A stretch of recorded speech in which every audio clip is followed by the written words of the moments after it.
최고의 한 해로 시작하자, 그렇게 여러분께 제안을 하고, 지난주에는 우리가 목적의식을 분명히 해야 한다, 목적지가 어디인지를 정확히 알고 가야만이 그 삶을 살 수 있다, 그렇게 이야기해요. 오늘은 요셉이라고 하는 사람을 통해서 우리의 삶이 아직 끝나지 않았다, 아직 우리에게는 희망이 있다는 이야기를 여러분과 함께 하고 싶습니다.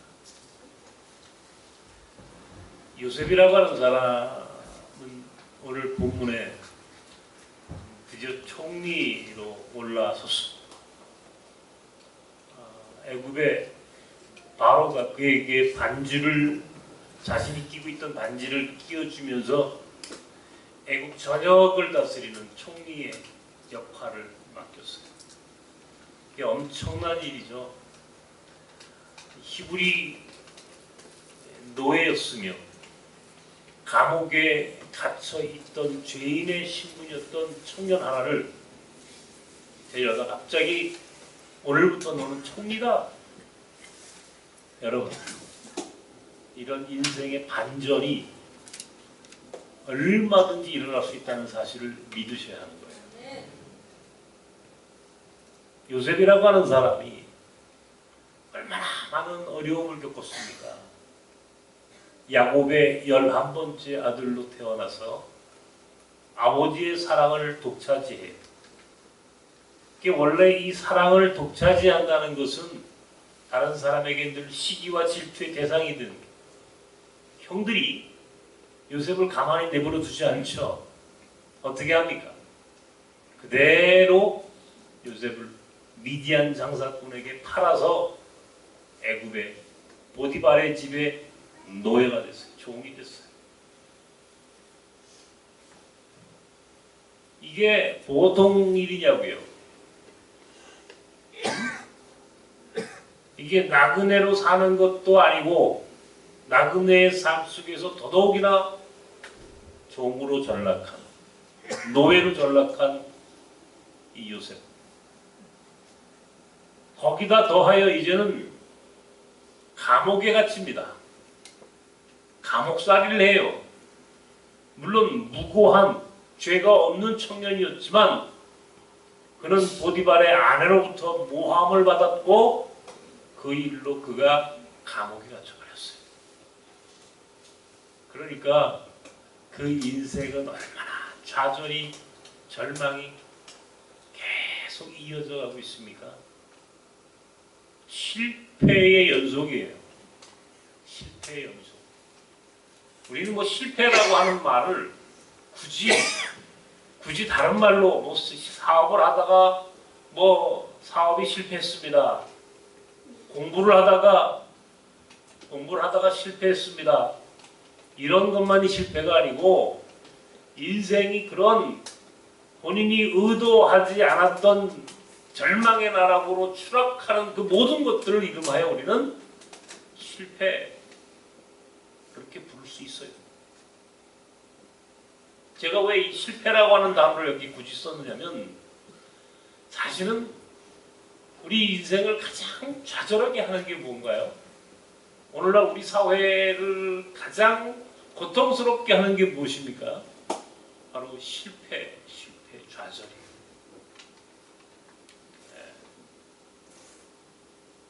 보통 우리나라를 평가할 때 우리나라 젊은 사람들이 지금 살아가는 삶은 물론이거니와 지금 이 자리에 있는 여러분들 모두가 가장 힘들어하는 것이 뭐냐면 바로 실패에 대한 경험이에요.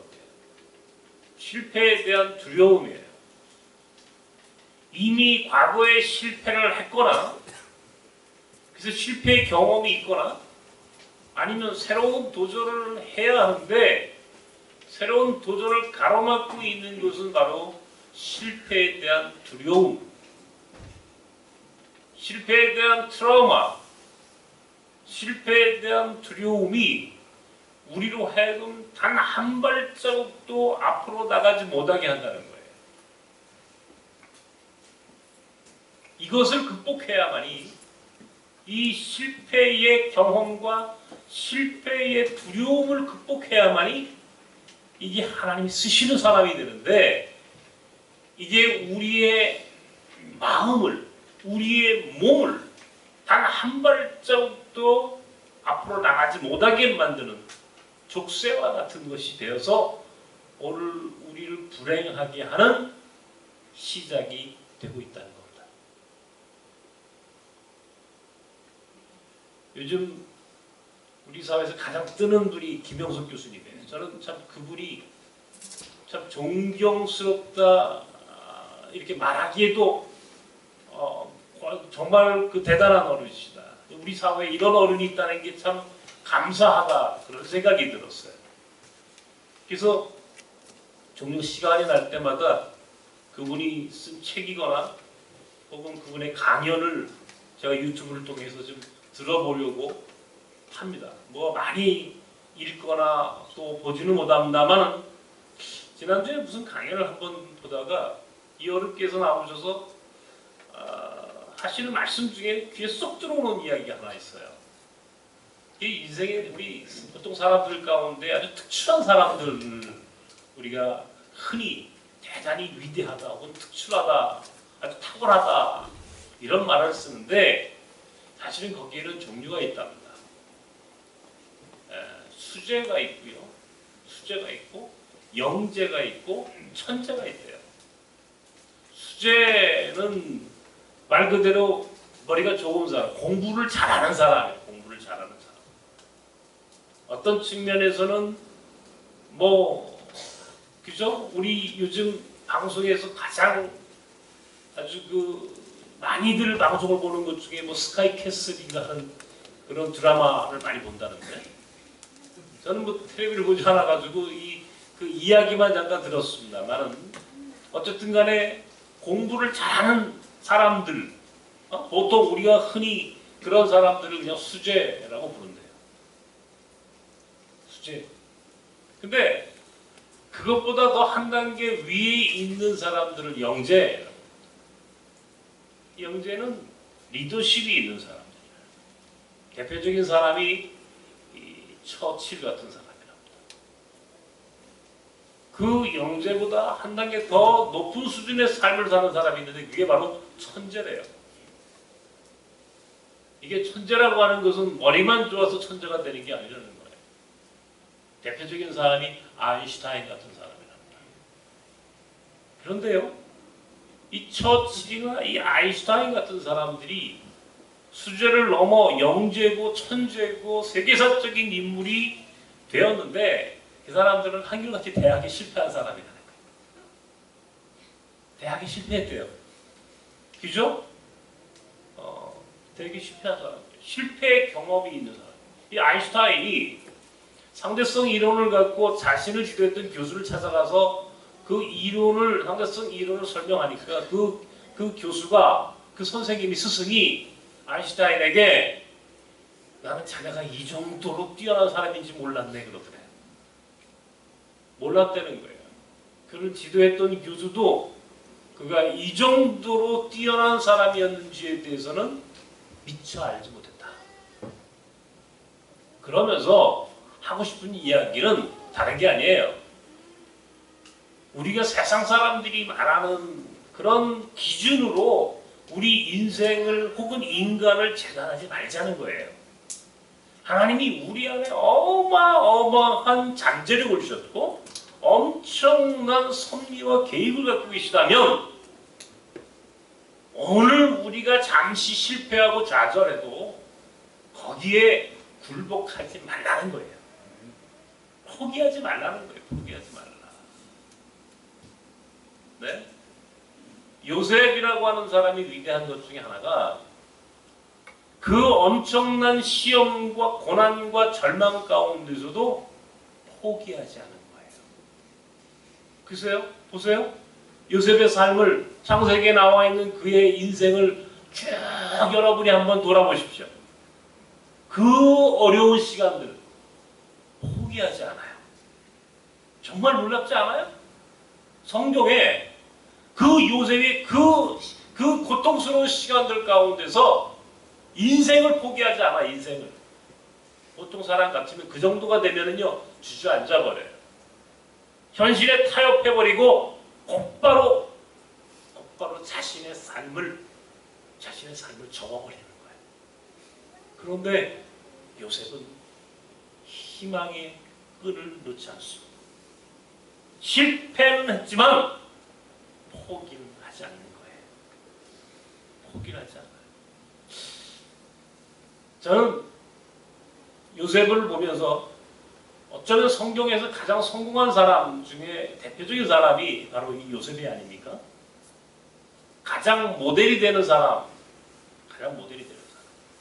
나중에 그 요셉은 자신이 개인적으로 총리에까지 올라가는 정도를 넘어서서 그의 민족을 구원하는 자들, 그의 아버지와 형제들을 구원하는, 그래서 성서에서 구약의 예수 그리스도가 누구냐 그러면 우리는 요셉을 이야기하는 이유가 거기에 있는 거예요. 실패라고 하는 단어를 여러분 어떻게 생각하십니까? 저는 어제 밤새 이 실패라고 하는 이 단어를 계속 묵상했어요. 고난, 절망, 실패. 저도 이 부분에 있어서는 할 말이 많은 사람이에요. 저도 꽤나 실패해봤고 절망해본 사람 중에 한 사람이기 때문에 저는 제가 저 스스로를 이 말씀 앞에 제가 늘 한번 저를 세워봅니다. 근데요, 여러분, 우리가 등산을 할 때 보면 우리가 목적지를 딱 봅니다. 아, 저기가 정상이로구나. 저기가 내가 지금 가려고 하는 곳이로구나. 그리고 산길을 올라요. 우리가 숲을 보고 이제 드디어 산속으로 들어가는 순간부터 그 길이 결코 평탄치 않아요. 정상을 보고 가지만 때에 따라서는 큰 장애물이 있어요. 숲길을 걸어가다 보면 길이 막힐 때가 있어요. 절벽으로 낭떠러지가 있을 때가 있어요. 때로는 길이 깊은 계곡으로 높이 올라가야 하는데 계곡으로 내려가라고 그렇게 길이 나 있는 경우도 있어요. 그냥 길이에요. 다시 말하면 그것이 인생이다 이거예요. 거기에 그것이 있는 거지. 원래 거기에 그게 있었어. 다시 말하면 고난과 실패라고 하는 것은 반드시 거기에 있었어. 그냥 그게 나에게만 특별한 게 아니고 모든 사람이, 다시 말하면 모든 사람이 산에 올라가기 위해서는 정상에 오르는 것을 목적으로 삼고 등산을 하는 사람이라면 모든 사람은 다 그렇게 그 길을 걷어야 해.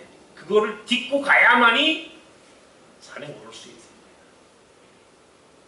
고난, 좌절, 절망 혹은 실패라고 하는 것은 특별한 게 아니다 이런 얘기예요. 저는 저만이 대단히 고통스러운 삶을 살았는지 제가 그렇게 착각하고 살았어요. 근데요, 정도의 차이는 있지만 여러분 모두가 다 정말 누가 그래? 내 인생을 책으로 하는 거 쓰면요, 책 몇 권 나와요 그래. 사람들이 다 그렇게 살더라고요. 다 그렇게 살고 그렇게 살아서 오늘 여기 우리가 있는 거예요. 나만 특별한 게 아니야. 나만 특별하게 실패했고 나만 특별하게 고난받는 게 아니더라고. 원래 인생이란 그런 거야. 원래 거기에 좌절이 있고 고난이 있고 실패가 있었던 거예요. 나만 특별한 게 아니고 원래 거기에 그것이 존재했던 거야. 그렇다면 그것이 원래 거기에 있었다는 사실을 알고 있었다면 우리는 그 다음부터는 그런 것들에 대해서 즐길 줄 아는 거예요. 아, 이제 계곡으로 가는구나. 계곡물에 발도 담가보고 계곡물에서 놀기도 하다가 조금 늦게 가도 돼요. 산꼭대기 올라가는데 누가 뭐 거기 먼저 올라간다고 누가 특별하냐고요? 아니에요. 잠시 쉬었다 가면 어떠냐고요? 땀도 식혔다 가고 거기서 재충전을 하다가 또 그렇게 쉬엄쉬엄 우리 갈 길 걸어가면 되는 거지. 조금도 조급하게 조금도 두려워하지 않고 걸어갈 수만 있다면 언젠가는 목적지에 도달하게 돼 있다는 겁니다.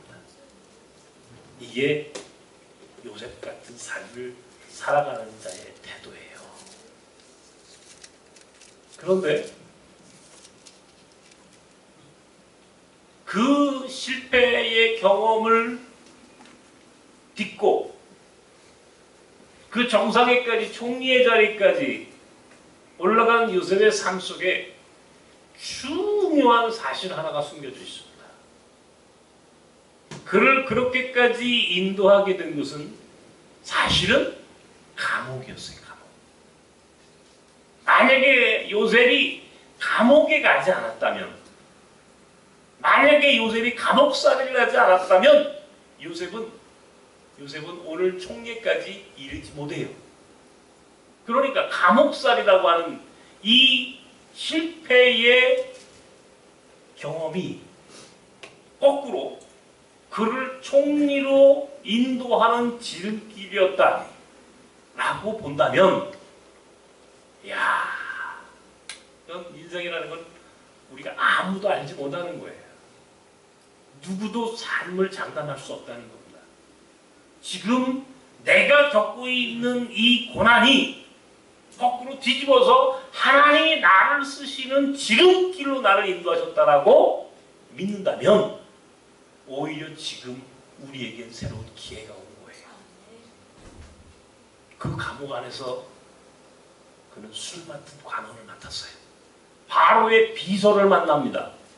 바로의 비서.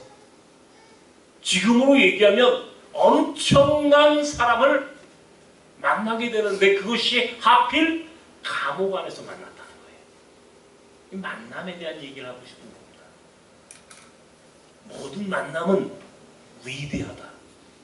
모든 만남은 소중하다. 제가 우리 미션 하이웨이, 우리 뉴라이프 비전 트립을 가거나 선교지에 갈 경우에 함께 가는 분들과 꼭 시작할 때 부르는 노래가 만남이라고 노래입니다. 만남. 제가 이 노래는 가스펠송에 추가해야 한다고 주장하는 사람 중에 한 사람이에요. 이 만남이라고 하는 노래의 가사 중에 우리 만남은 우연이 아니야. 그런 가사가 있어요. 우리 만남은 우연이 아니에요. 이 세상에 우연이 없다. 우리 이 세상에 오늘 여러분이 지금 여기 와 있는 게 우연이라고 생각하십니까?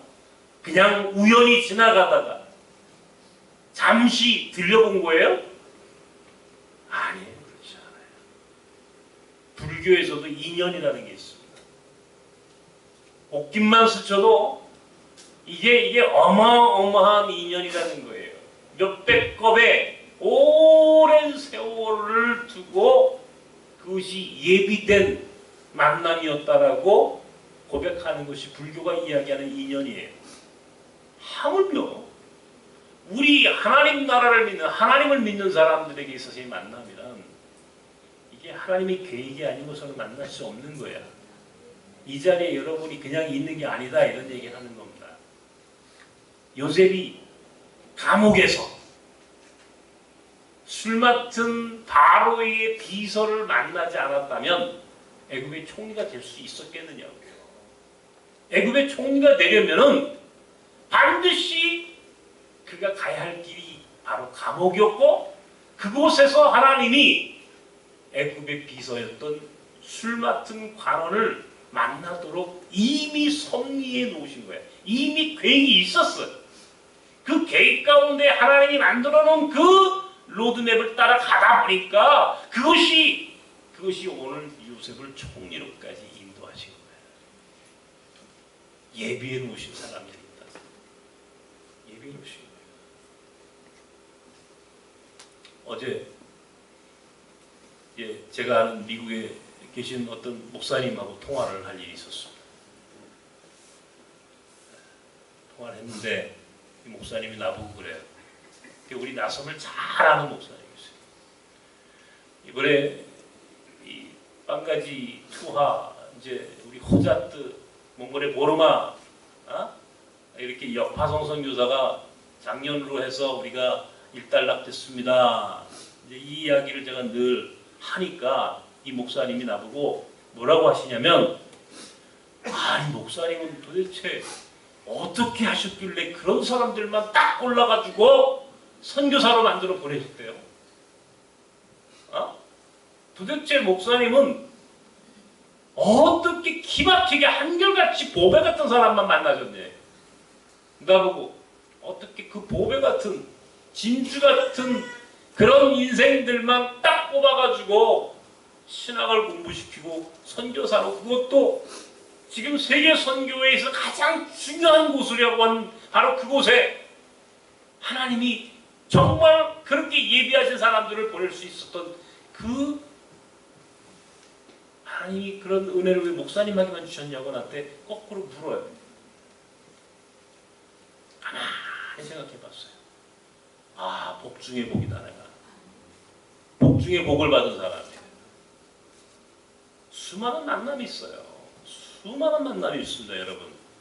이 만남이요, 이게 정말 잘 만나야 됩니다. 이게 우리한테 다가올, 얼마나 많은 사람들을 만나겠습니까, 그죠? 우리 이런 얘기 있잖아요. 여러분 아마 이 얘기는 하도 많이 들어서 잘 아는 얘기일 겁니다. 미국의 하버드의 어느 이제 총장실에 어떤 허름한 옷을 입은 노부부가 찾아왔더라는 거죠. 이 총장을 만나러 왔습니다. 그러니까 비서가 딱 보니까 너무 허름한 거야. 옷도 허름하게 입고 사람들이 보니까 별 볼일 없어 보여. 총장이 바쁘셔가지고요. 그러면 기다리겠습니다. 한 서너 시간을 이 노부부가 기다렸는데 총장한테 가가지고 저 밖에 노부부가 오셔가지고 이렇게 서너 시간을 앉아 기다립니다. 그랬더니 총장이 또 나가서 보니까 너무 허름한 옷을 입고 별 볼일 없는 노인들이 와 있는 거예요. 왜 오셨습니까? 했더니 이 부부가 하는 말이, 사실은 우리 아들이 이 학교, 이 하버드를 다니다가 1학년 다니다가 사고로 죽었는데 내가 우리 아들을 위해서 이곳에 기념물을 하나 세우기 위해서 왔습니다. 그러니까 이 총장 생각이, 그런 좀 만약에 그런 식으로 따지면 이곳에 동상을 수백 개 수천 개 세워야 합니다. 그게 아니고 여기에 건물 하나 지으려고요. 보안이 허름해 보이거든요. 그런 거 하나 지으면요 어마어마한 돈이 듭니다. 몇백만 불이 돈이 듭니다. 750만 불이가 돈이 듭니다. 총장은요 그냥 그렇게 해가지고 노부부를 그냥 내보내려고 했던 거예요. 그랬더니 그 부인이, 할머니가, 여보 그 정도면 우리가 학교를 세워도 되겠어요. 우리가 학교를 세웁시다. 그 총장이요, 하버드 총장이 기겁을 했답니다.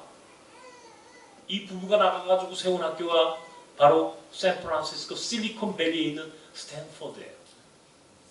스탠포드. 미국의 철도왕이라고 하는 릴랜드 스탠포드라고 하는 부부가 하버드에서 당했던 그 이야기를 여러분 아십니까? 저는 이 스탠포드를 가봤어요. 그 미국의 철도왕이라는 사람이 그 부부가 하버드를 갖다 당했던 그 수모의 결과로구나. 한 번의 만남이 역사를 바꾸는 거예요. 한 번의 역사, 한 번의 만남이 세상을 바꾸는 거예요. 저는 늘 그래. 우리 가운데 찾아오는 나그네 한 사람 한 사람을 정말 예수님처럼 섬겨야 한다. 예수님의 마음으로 만나야 한다. 생각을 해보시라고. 우리 몽골 아이 하나가, 이 아이가 만약에 몽골의 최고의 리더가 됐어요. 만약이 아니라 사실은 지금 그렇게 되어가고 있다고. 되어가고 있어. 앞으로 10년, 20년 후에는요, 우리 아이들 가운데 몽골의 정치, 경제, 사회, 문화, 종교 모든 영역의 최고의 리더가 우리 몽골 학교에 다 나오게 돼 있어요. 그런 아이들 어떻게 해야 합니까? 지금 우리가 어떻게 돼야 돼요? 지금 예수님 섬기듯이 그러니까 예수님이 마태복음 25장 40절에 이 작은 소자에게 한 것이 곧 내게 한 것이다. 당신에게 사랑을 고백한다면 우리 안에 찾아오는 그 작은 자들을 예수님 섬기듯이 섬기라는 거예요. 그것이 바로 하나님 나라의 시작이야. 하나님 나라의 시작은 물론이거니와 내 삶을 바꾸는, 나를 하나님이 위대하게 쓰게 하시는 소중한 기회가 바로 그 안에 숨겨져 있는 거야. 어저께 제가 그 이야기를 듣고, 그 목사님의 이야기를 듣고 제가 잠이 하지 않는 밤에 어떤 생각을 했냐면, 마치 내가 아들, 딸들 다 시집 보내놓은 아버지 같은 느낌이에요. 명절 때 되면 오늘은 딸네 집 갈까, 아들 집 갈까. 나는 이제 평생 내가 뿌려놓은 내 사랑하는 자식들, 전 세계로 그렇게 시집 보낸 내 아들, 딸들을 찾아다니는 즐거움으로 살아야 되겠다. 이게 결코 허황된 이야기가 아니라는 사실이에요. 거의 매일 전화를, 터키 전화하고 인도 전화하고 이제 바빠요. 제가 바쁘게 생겼어요. 근데 이 기쁨은요, 생각만 해도 가슴이 설레이는 기쁨이에요. 감격스러운 거예요. 나 같은 사람에게 어떻게 이 축복이 주어질 수 있을까? 과연 이것을 어떻게 설명할 수 있을까? 그것은요, 만남이에요. 만남의 줄을 소중하게 붙잡았을 때 거기서 열매가 맺어진다, 이런 얘기예요. 하나님의 나라는 그런 사람들에게 기회를 만들어줍니다. 기회는요, 인간을 소중하게 여긴 사람에게만 주어지는 축복이에요.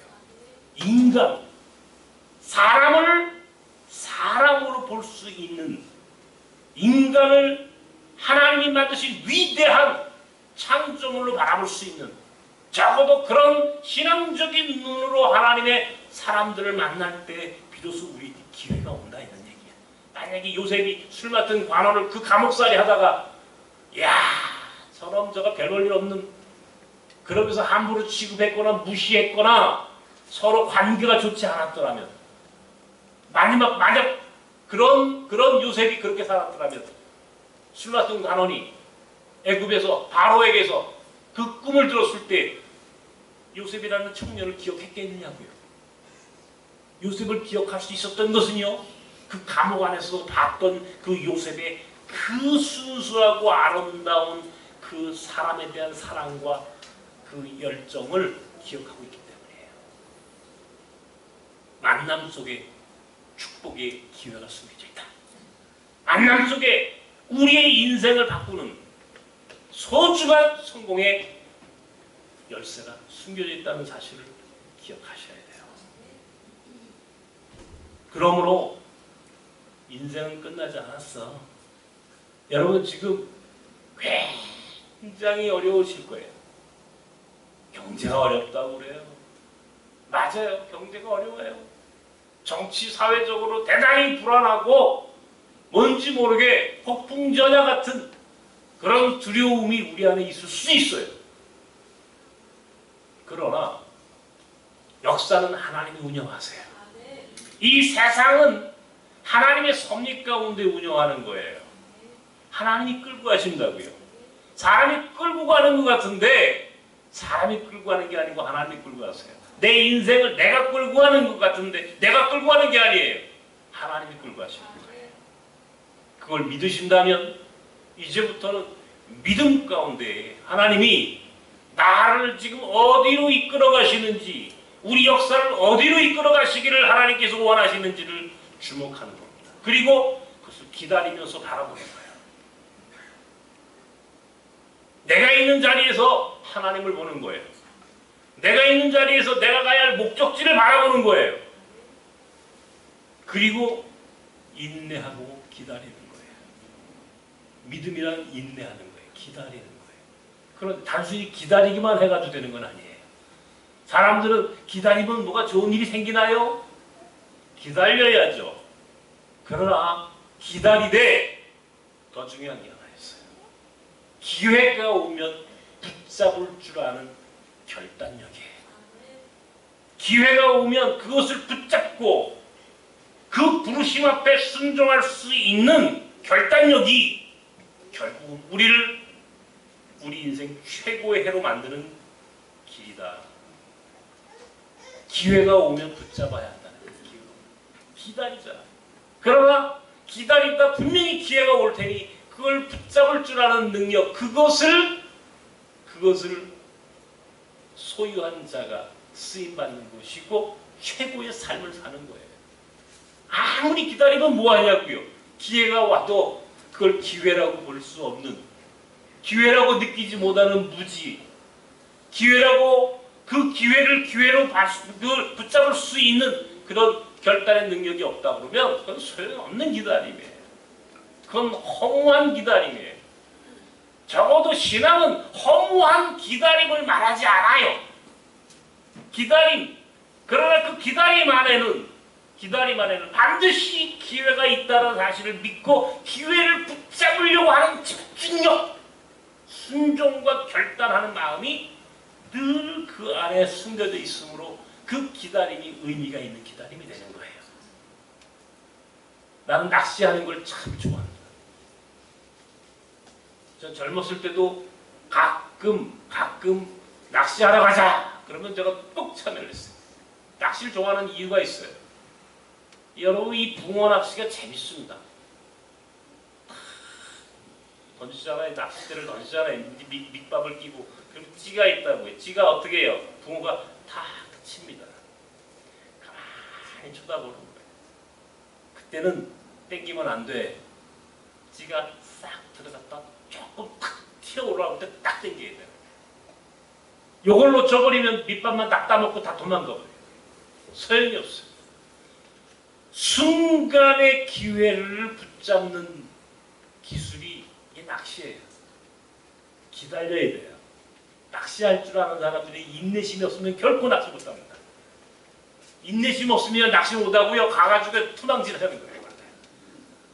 투망질 해가지고도 고기 못 잡으면 나중에 어떻게 합니까? 에? 그물? 제가 군대 있을 때 보니까요. 이게 뭡니까? 이 크레용화 탄약 폭발 있잖아요. 아까 폭 던져버려요. 뻥 터져버리잖아요. 물고기가 뻥 하고 일어납니다. 이 기다릴 줄 모르면요. 물고기 그렇게 큰일 나는 거예요. 그거. 저도 그렇게 해서 물고기 잡아먹어봤습니다만 그건 안 되는 거죠. 진짜 낚시꾼은요. 그런 거 보면요. 혐오해요. 혐오해요. 기회가 왔어요. 저는 2019년 올해가 하나님이 우리 나성과 저와 여러분에게 최고의 기회를 주셨다고 생각합니다. 원래요. 다른 사람이 가는 데는 따라가지 마십시오. 돈을 벌거나 이 세상에서 성공한 사람은요. 결코 다른 사람이 가는 데 가지 않아요. 아세요? 다른 사람이 망했다 할 때가 기회야. 다른 사람이 전부 다 이야 대단히 터졌어 할 때는 빠져나오는 시간이에요. 제가 어떤 방송을 한번 보니까 저 여의도에 증권하는 사람들은요 가가지고 구두 닦다가 구두 닦는 아저씨가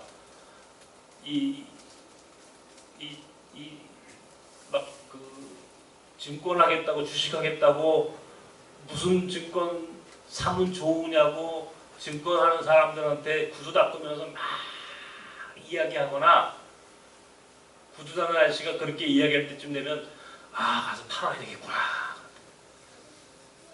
네? 거꾸로 사람들이 전부 다 망했다 끝났다 소위 공포에 사고 욕망에 팔라라고 하는 격언이 있어요. 이게 똑같이 인생에도 적용이 되는 거예요. 욕망에 사고 욕망에 팔고 공포에 살아.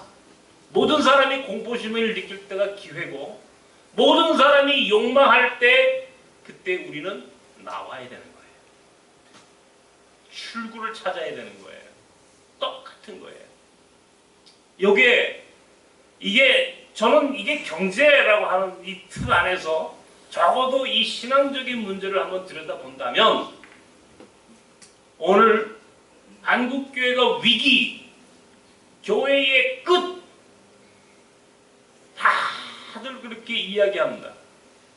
이때가 하나님이 당신의 사람을 지금 찾고 계시는 시간이에요. 이때가 하나님이 쓰시는 사람이 어디 있는지 주께서 찾고 있는 순간이에요. 이때 손들어야 돼요. 모두가 나요 나요 하고 설레발 치고 나올 때는요, 가만히 뒤로 빠지세요. 그때는 하나님이 쓰시는 시간이 아니에요. 이미 그때는 게임 아웃된 시간이에요. 종료. 제가 뉴라이프 미션 혹은 우리 나섬에서 사역을 많이 하는 우리 나섬의 교인들과 함께 사역을 하면서 가끔 제가 느끼는 게 있습니다. 자, 누구한테 이번에 좀 대표를 맡으십시오. 이번에 좀 회장 좀 하시죠. 혹은 이번에 팀장을 좀 맡으시면 어떨까요? 이번에 교회에서 이런 일을 맡기시고 싶은데 이런 일 맡아주시겠어요? 그러면요 딱 두 가지 스타일이에요. 어떤 분은 제가 할 수 있을까요? 그래도 하나님 뜻이라면 순종할게요 하는 사람이 있고요. 어떤 분은요, 절대로 못해요 나는. 그리고 거부하는 사람이 있어요. 제가 어느 순간 터득한 게 하나 있습니다. 여러분 뭔지 아십니까? 제가 외국인 사역을 하면서 제가 터득한 것이고, 제가 이 나섬의 사역은 물론이거니와 뉴라이프 사역을 하면서 제가 나름 이게 하나님이 우리 인간에 대해서도 똑같은 마음이시겠구나. 우리 예수님이 갈릴리 어부였던 베드로를 부르십니다. 내가 이제 너를 사람 낚는 어부가 되게 하리라. 나를 따라오너라. 그렇게 부르셨을 때 나는 고기 잡아야 돼요. 난 못해요. 그래, 너 그냥 계속 고기나 잡아.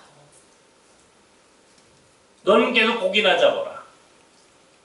근데 베드로는요, 모든 것을 내려놓고 예수를 따랐다. 성서는 그렇게 기록해놨어요. 베드로가 위대한 것은 세상 사람들보다 그가 똑똑해서가 아니에요. 좋은 배경이 있습니까? 그가 뭘 보고 베드로를 예수님이 그를 선택하셨을까요? 저는 딱 한 가지라고 봅니다. 순종. 모든 것을 내려놓고 예수를 따랐다. 아니, 그 예수님의 내가 너를 사람 낚는 어부가 되게 하리라. 나를 따라오라. 이 말씀 한마디에 아무 소리 안 하고 예수를 따랐다. 이게 위대한 거예요. 이게 위대한 거예요. 하나님이 부르신다. 이게 기회예요, 지금. 근데 그 기회를 놓쳐. 아니, 난 못해요. 안 해요. 그래서 제가 그 다음부터는 안 한다, 못한다 그런 분들에게는 일을 시키지 마라. 그냥 흘려보내는 거예요. 이게 하늘의 법칙이에요. 흘려보낸다. 하나님도 우리 수많은 사람들 가운데 다 역사하시고 우리에게 다 부르심을 줘. 기회를 주신다고요. 그런데 사람들이 그걸 기회라고 인정하지 않아요. 그냥 기다리면 되는 줄 알고 있는데 아니라 그랬죠. 기회가 오면 붙잡아야 되는 거예요. 그런데 기회가 왔는데도 붙잡지 않고 나는 못해요. 나 같은 게 뭘. 그래, 알았다. 흘려버려라. 그런데요, 그 순간 하나님 저를 쓰시겠다고요. 감사합니다. 땡큐. 주님의 부르심 앞에 딱 우뚝 섰을 때 그를 하나님 쓰시는 거예요. 그래서 세상은 창조적 소수자가 끌고 나가는 거예요. 결코 다수가 끌고 나가지 않습니다. 몇 사람이 세상을 끌고 나가는 거야. 그렇게 부름받은, 그게 하나님 볼 때는 그가 머리가 좋아서도, 그가 공부를 잘해서도, 얼굴이 예뻐서도, 그가 무슨 배경이 좋아서도 아니야. 그 안에 있는 그 마음이 하나님이 쓰시기에 소중한 사람이기 때문에 쓰시는 거예요. 기준은 내가 결정하는 게 아니고 하나님이 결정한다. 내가 결정하는 것은 교만이야. 하나님이 결정한다는 사실을 믿으면 겸손이야. 순종은 교만한 자의 몫이 아니라 겸손한 자의 축복이에요. 오늘 우리가 아무리 올해를 우리가 하나님이 주신 최고의 해로 만들자고 해도 그 기회를 붙잡지 못하면 결코 최고의 해가 될 수 없어요. 올해 이 한 해를 지금부터 최고의 해로 만들기를 원하신다면 여러분, 인생은 끝나지 않았다. 만남을 귀하게 여겨라. 기회가 왔다. 그 기회를 붙잡아라. 이것이 바로 오늘 요셉이 오늘 우리에게 주는 교훈이며 우리 주님이 우리를 향한 하나님의 뜻이라는 사실을 기억하시기 바랍니다. 그러므로 아직 끝나지 않았습니다. 따라하십시오. 아직 끝나지 않았다. 기도합시다. 하나님 아버지, 우리의 삶은 아직 끝나지 않았습니다.